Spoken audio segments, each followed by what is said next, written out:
Hello everyone. Competitive exam में आपका एक बार फिर स्वागत है। आज मैं आपके लिए हिमाचल की नदियों से संबंधित महत्वपूर्ण क्वेश्चन लेके आ गया हूं, जो आपके आने वाले सभी एग्जामों के लिए इंपॉर्टेंट रहने वाले हैं।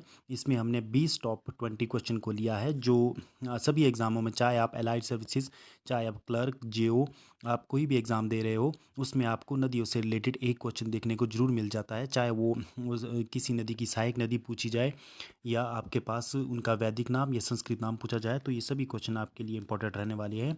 तो चलिए आज का ये सेशन हम शुरू करते हैं।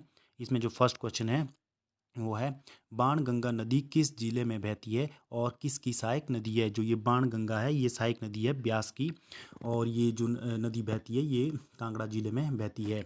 दूसरा क्वेश्चन है, चंद्रा और भागा नदियों का आपस में संगम किस स्थान पर होता है। जो ये चंद्रा और भागा नदी है, ये जो मिलती हैं आपस में, ये तांडी नामक एक जगह है जो कि लाहौल स्पीति में है, वहाँ पर ये एक दूसरे के साथ मिलती है। नेक्स्ट क्वेश्चन है, जल राशि की दृष्टि से हिमाचल प्रदेश की सबसे बड़ी नदी कौन सी है। यानी कि वाटर बेस के अनुसार से जिसमें सबसे ज़्यादा जल होता है, वो सबसे बड़ी नदी है हिमाचल की चिनाब। और अगर लंबाई की बात की जाए, हिमाचल की सबसे लंबी नदी है सतलुज। नेक्स्ट क्वेश्चन है, पौंग बांध का निर्माण किस नदी पर किया गया है। जो ये पौंग बांध है, इसका निर्माण किया गया है ब्यास नदी पर।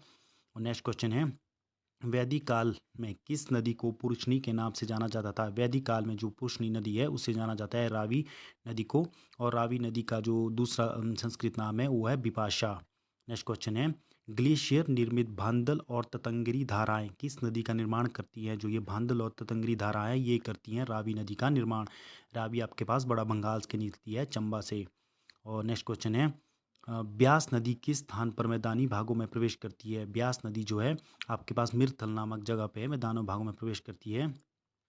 और नेक्स्ट क्वेश्चन है, यमुना नदी का उद्गम किस राज्य में होता है। यमुना नदी का जो उद्गम होता है वो होता है उत्तराखंड में, एक यमुनोत्री जगह है, वहाँ से यमुना नदी निकलती है। नेक्स्ट क्वेश्चन है, ब्यास नदी किस स्थान पर पूर्व से पश्चिम की ओर बहती है। यानी कि ब्यास नदी किस स्थान पर पूर्व से पश्चिम की ओर बहती है, तो वो है इंदौरा व मिर्थल के बीच में।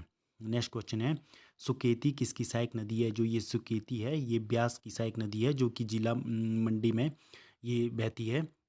नेक्स्ट क्वेश्चन है, अर्जिकिया किस नदी का वैदिक नाम है। जो ये अर्जिकिया है, ये वैदिक नाम है आपके पास ब्यास का, ब्यास का। नेक्स्ट क्वेश्चन है, और हिमाचल प्रदेश को छोड़ करके मिर्थल के पास कौन सी नदी मैदानी भागों में प्रवेश कर जाती है। तो वो ब्यास नदी है, जो मिर्थल से निकल करके मैदानी भागों में प्रवेश कर जाती है। नेक्स्ट क्वेश्चन है, कांगड़ा जिले का पौंग बांध किस नदी पर बनाया गया है। कांगड़ा जिले का जो पौंग बांध है वो बनाया गया है ब्यास नदी पर।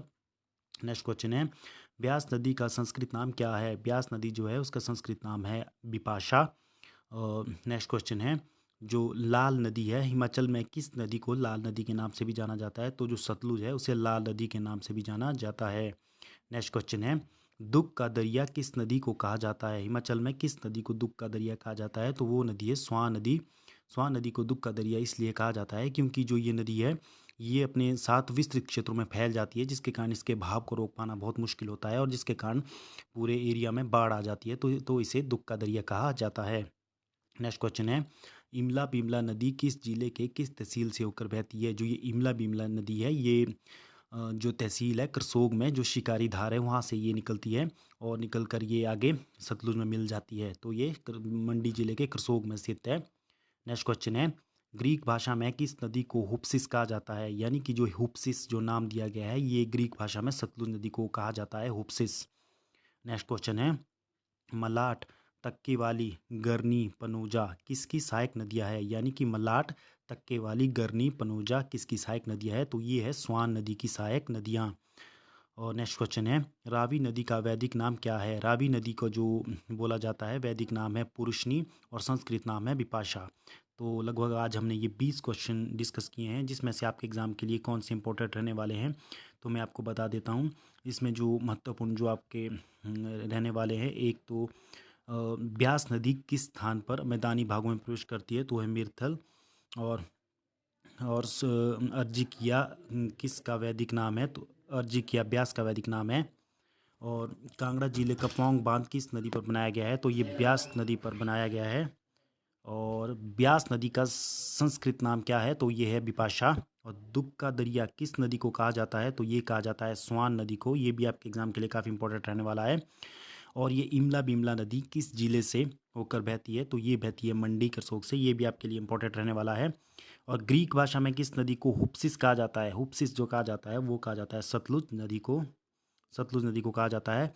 और ये काफ़ी इंपॉर्टेंट रहने वाला है, जैसे कि मलाड, तक्के वाली, गरनी और पनोजा किसकी सहायक नदी है? ये स्वान जो नदी है उसकी एक ट्रिब्यूटरीज हैं। तो ये आपके लिए काफ़ी इंपॉर्टेंट रहने वाला है। तो ये लगभग हमने 20 क्वेश्चन आपके इंपॉर्टेंट एग्जाम से रिलेटेड डिस्कस किए हैं। अगर आपको ये वीडियो अच्छी लगी हो तो आप इस वीडियो को लाइक, शेयर और सब्सक्राइब कर सकते हो।